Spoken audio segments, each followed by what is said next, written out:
тамане. Ова книга ја имате? Да. А? Јавно говорење, да, не имате да. Не А ти? имам. И јас не мислам дека Ја ја немаш. ја немам. Ти значи оваа ја немаш. Ја таа ја имам, мислам. Ја оваа ја Јас имам. имам ова. Таа ја нема. Добро, ова за Гоце. Ајде. Вака би од целото тоа нешто што го прочитав би се задржал на неколку клучни, неколку 3 до 4 точки.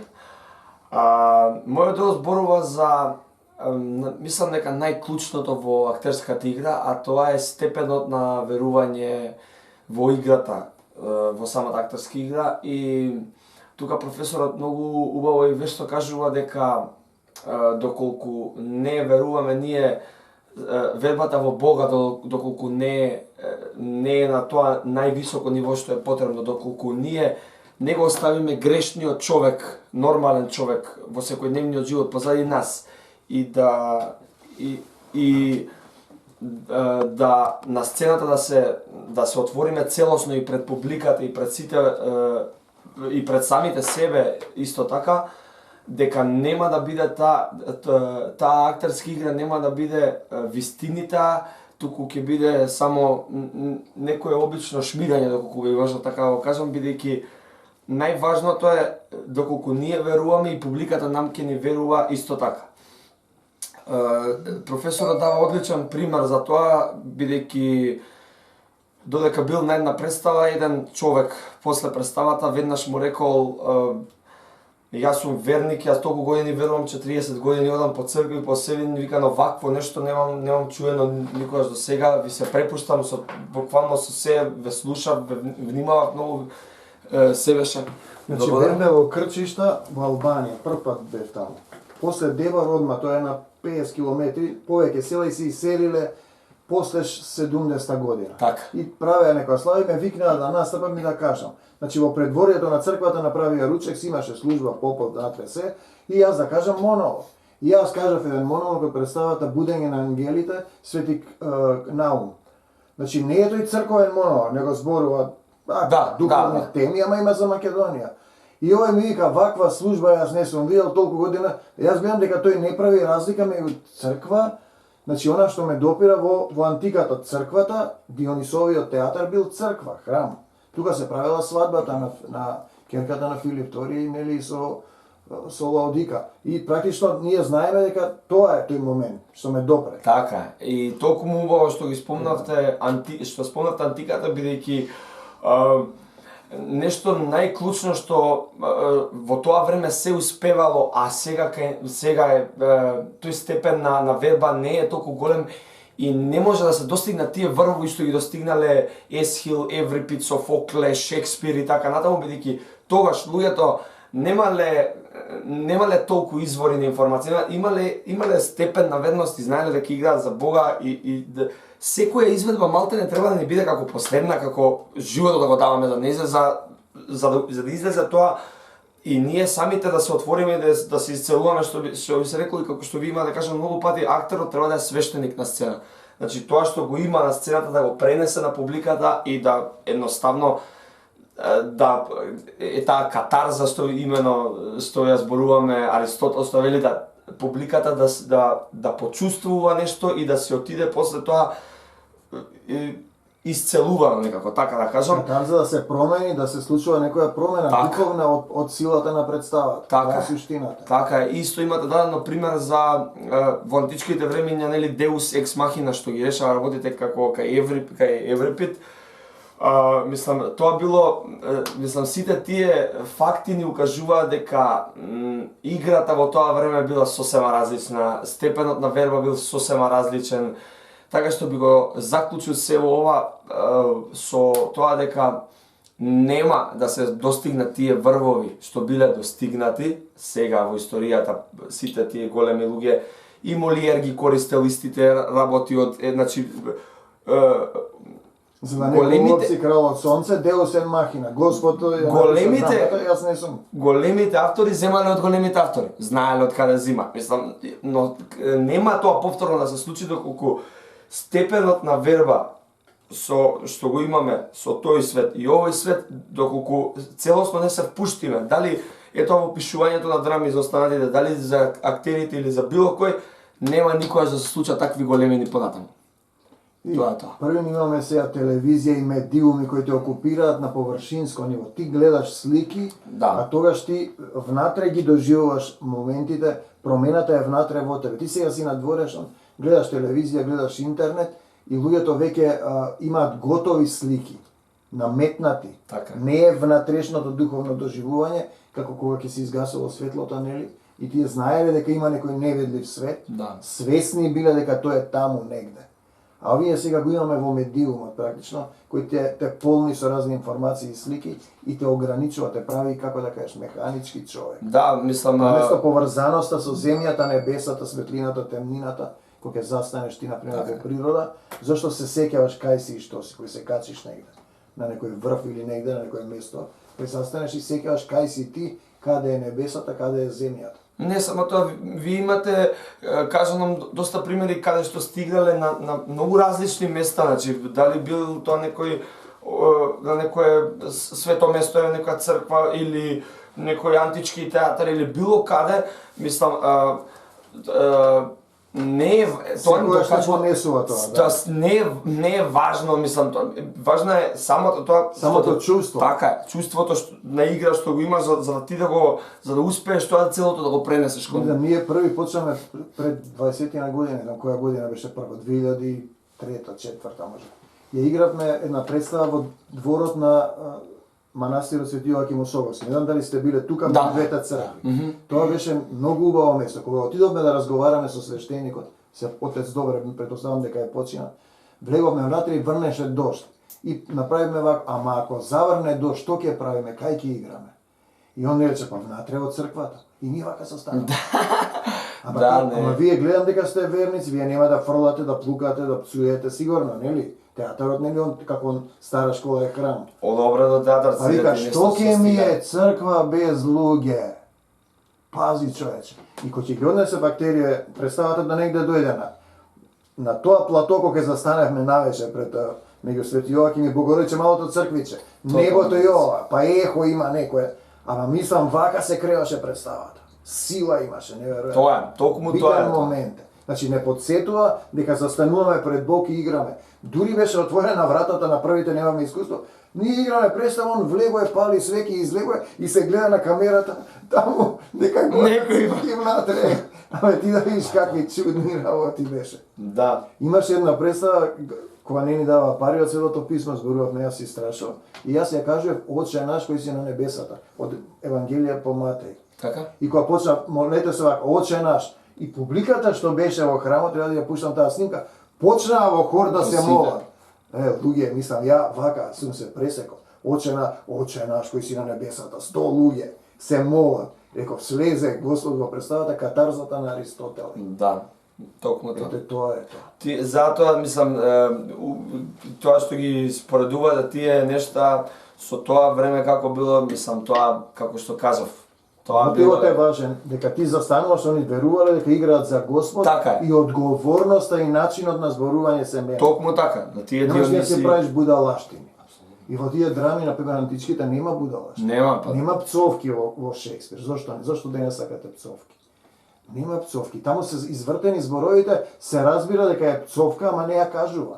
Пази, Метафори, тој полно е тоа. Има еден јазик на улицата, може би во проза некојаш го ставам, некојаш не знаеме. Тоа е заради сталежите во кои Да, биле да. вековите, но сепак, мислам, доколку ги забележиме и тие не се, тоа се е метафори, тоа се е многу богато, тоа е многу богат јазик е тоа и како што кажав, многу е различно тоа играње во тоа, а и сепак и ние, мислам, да ги играме тие драми, многу е различно со времето во кое се игра, сето тоа, мислам, сега и се модернизираат тие некои нешта, тоа е друго, на Диониси, кога ќе застанеш на антички театар, толку многу луѓе те слушаат, ти имаш одредена цел зошто го играш тоа нешто и играш, малте нешто би се рекло, живот или смрт сега е, последно. Тоа е тоа. Да, добро. Така. Ајде, чекај. Јас сватив инаку дека е добро што баш се погодивме ние заедно, бидејќи ни се врзуваат многу далечињата, дури ако можам да кажам ми се проклопуваат некои работи и се поврзуваат. Јас имам направено, само имам белешки бидејќи имам многу работи што сакам да ги спомнам. Само секунда. би почнал само со цитат еден од Шредер, тоа е за драмски идентитет. Цитатот што вели дека драмски идентитет тоа може да биде поезија, тоа е обред, драма, состојба на умот, низ некој вид на драматуршка структура, желбена состојба, очекување, неверување и поврзување помеѓу свесното и несвесното. И сега во моето делче таму се поврзува со ваше искуство. Тоа е третото кокинско дејствие. Тоа се случило на 31 јули во 2012 година во 6:40 часот наутро.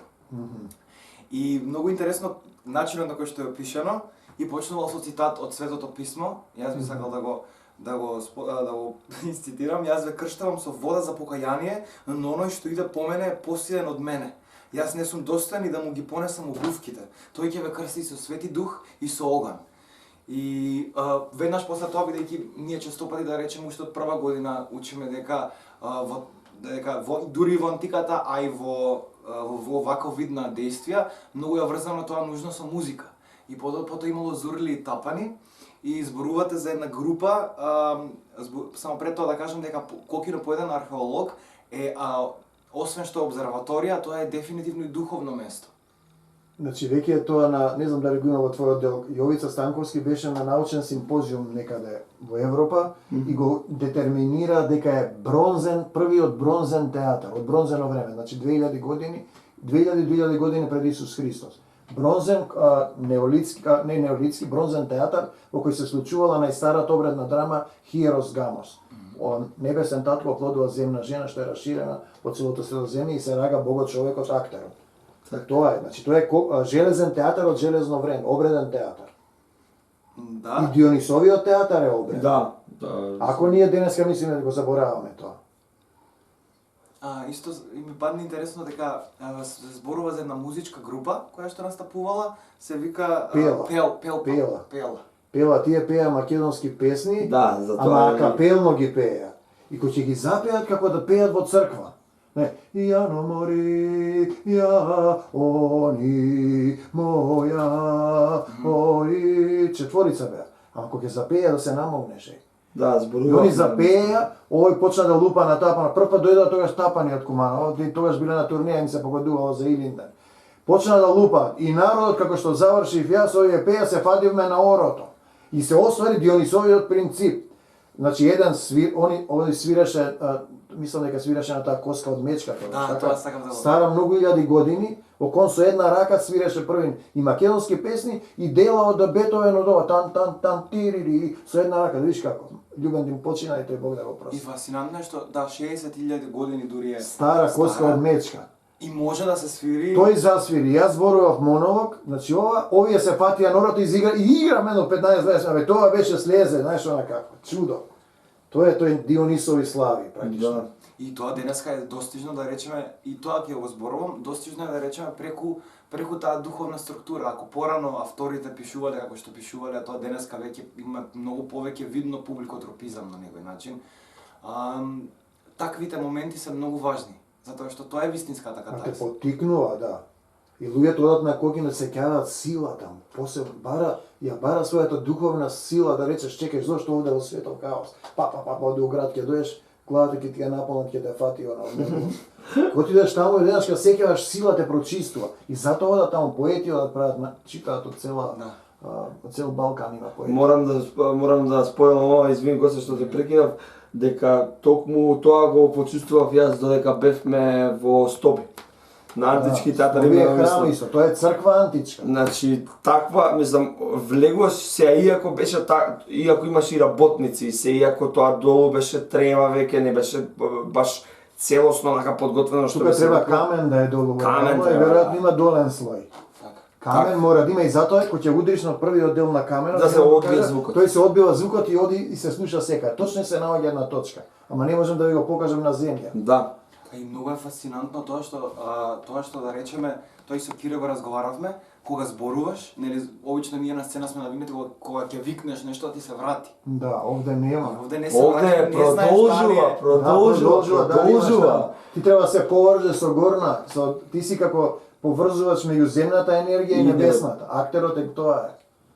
А кога некој па друг зборува, баш го чувствуваш гласот и самото тоа и те поттикнува и дефинитивно локацијата, пошто и еве тоа што го учиме, некако можеби архетипски да речеме дали од пред сите, дека кога ќе застанеш и пошто јесте дека ни игравме илијада, едноставно стварно се враќаш назад во времето, стварно Апсолутно. ги оживуваш самите зборови. Апсолутно. Јас мислам тоа токму сакав да го спомнам, извини Гоце, дека те враќа во времето самото нешто, тој сам простор те враќа таму.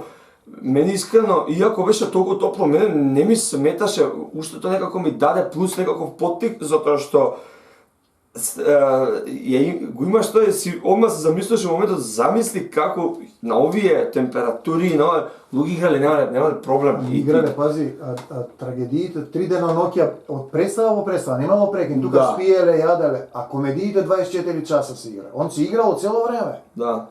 Се добро, биле во февруари едните, а другите во септември. Ама и во септември е топло. Така Ние е. бевме во мај, нели? Да. Гледај како не Замислете исто тоа во Малата септември. Дионисова е февруари, големата во септември. Да. Така. Е така. Има спомнато за еден монолог. Монологот е молитвен монолог, еден вид на молитвен монолог. Јас би сакал да го прочитам, да се сетиме на бедните, понижените, да бараме милост и простување, да го бараме Духот Божји заборавен во световната темнина. Раб Божји моли за Божјо царство да им царува во душите и моли за благодарност и аминува и остава се во раце Господови. И дејството на Кокино, како што споменав, е обред за возобновување и реконструкција на, да речеме, тоа време, во практика, всушност. И како што спомнавме сега, театарот суштински представува вид на слави на Дионис, а во античките дела на почетокот секогаш се славел Бог, тоа го знаеме одамна, или пак обврзно се обраќаат на самите богови. Молитвен театар како термин тука е спомнат. Тоа е вид на лично, тоа е многу важно, лично уметничко толкување на молитвата. Бидејќи не е само молитвата како таква, него како ти си ја доживел и што ти начинот на кој што ќе ја представиш. Но наместо некои вакви детали има да одиме малку кон поголемата слика, пошто вие спомнувате таму дека на целиот овој труд има 3 главни цели. Едната цел е еволуиран обред. И овде се зборува баш тоа што се прескарев да ќе го спомнам. Тоа е за како преминало имаме духовен раст на културата, оддавање крвни жртви, значи се оддавање крвни жртви за боговите, кон што е многу, да речеме, од денешен аспект морално и етички, нели, неприфатливо, од такво нешто за боговите. Е најпримитивен обред. Најпримитивен обред кон оро, кон танц, кон Македонскиот обред има крвни жртви во, значи, луксации тие што ги има во израелската култура, се мачкале со крв, носеле еднаш годишно животни, грлици, птици, се. Кај нас има луксација, поминува, ама базичниот обред е леп и вино, и оро и песни. Поезија, спортски надпревари и обврзно завршувал со театар. Она го објаснува Хамонт, го нарекува тоа македонски фестивал. Значи, по смртта на Хефестион, мислам беше, Александар направил фестивал за неговата смрт со 3.500 уметници. Значи, почнало со спортски надпревари, фрлање ѓуре, копија, трчање. Па со песни и ора, Дионисови ора, оркестрои, и со поезија и секогаш имало театарска представа. Тој е македонски фестивал.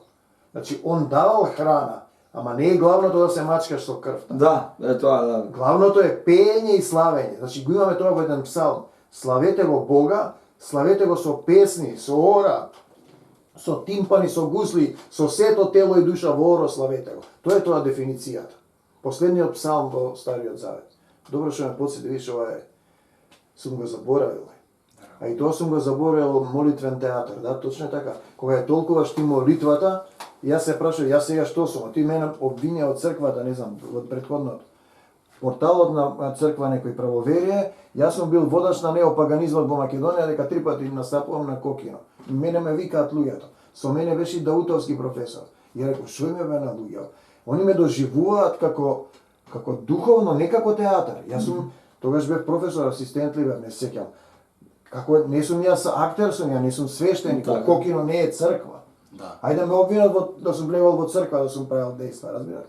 И тогаш сватив дека духовната страна оние гледаат, односно дека театарот и црквата биле едно во антиката. И прашање на моментот, оти например, не знам дали знаете, олтарот во античкиот театар нема зачуван, например, ами имам слики, искако со црквата, сводчиња тука, главниот свод горе сводчиња за ангелите, најгоре сводчиња и горе таму слики.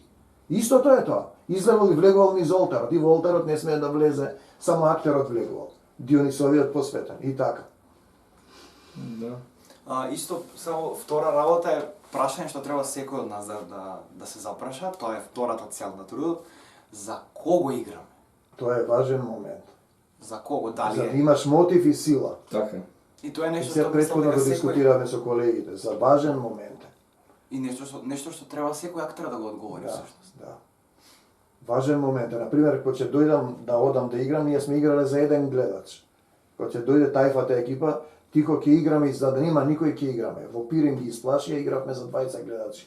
Во Скопје Сојуз на слепи, 20 само дојде, а ние требаше да обновиме представата, да одиме на фестивал. Ќе играме, ние играме за актери, сме играме. Играме за Господ и за нас играме. Така е, да. Знаеш, мотивот е Чисто, важен. да. Актер, ние сме играле во Егејска Македонија за еден чичко, сум му кажал монолози да плаче. Пази, тоа е тој момент. Ти играш, носиш светлина. И друга сила ќе имаш тогаш, и верба. И ќе се разочараш, директорот не те плаќа, овој не ти дава пари, овој вака, овој така. Секогаш ќе има нервози. Не те вреднуваат, те нервираат, разбираш. Зважен е тој момент, дека ти играш да даруваш светлина. Да, барем се чист пред себе. Да. И барам помош, дај ми Господе сила во зборовите, на крајот што играм да не ми се случува. Тоа е принципот Deus ex machina. И тоа, ето е третата Кога сум го побарал, тоа секогаш слегува сила, некогаш таква сила слегува, не можам да се додржам. Ке излезам од сцена, не можам да ти објаснам, знаеш како целото тело ми се тресе.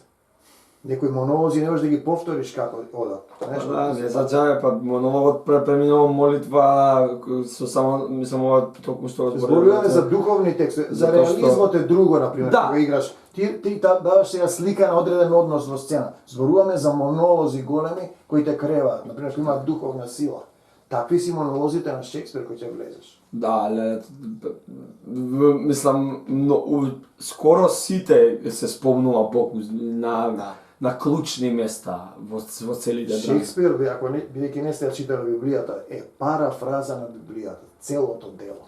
Јас само ги наоѓам сега, ако даде Господ некојаш да објавам некој. Што значи? Комплетна парафраза. Значи толкување на Библијата на некои реплики. И сега, он на крајот на интернет го има тоа. Сега не знам да утврдам дали е веродостојно или не, али не можам да се сомневам. Последните зборови на Вилијам Шекспир, дали се реални или ги запишал негде. Верувам во моја... Не, ја предавам својата душа на Отецот Небесен, целосно верувајќи во Исус Христос, мојот Господ и Спасител. Не можел он да ги напише тие толку врски, да немал верба и да не ја читал Библијата. Да, па многу приказни, мислам, генерално сите приказни што се денеска веќе ги има во Библијата, бидејќи, мислам, нормално како матрица да е земено, ги има бидејќи тоа се најчовечките грешки, тие што ги прават. Да, и Шекспир посебно, пошто ги знае ги толку и затоа има сила во нив. Еве неговиот монолог. Прв пат оваа година го работеле луѓе, ама не сме дошли до тоа ниво. Он точно објаснува, ќе избегаш од Божиот закон, ама од горниот нема да избегаш. Така. Тој пази, он прашува како ја сега ќе застанам горе. Пази на кој ниво го донел моментот. Кога си го сакам гревот, ај остај го ти сега. Си ја сакаш жена му, не ја остава. Видиш, он размислува, пази како да излегува и го раскажува на повисоко ниво. Која анализа направена.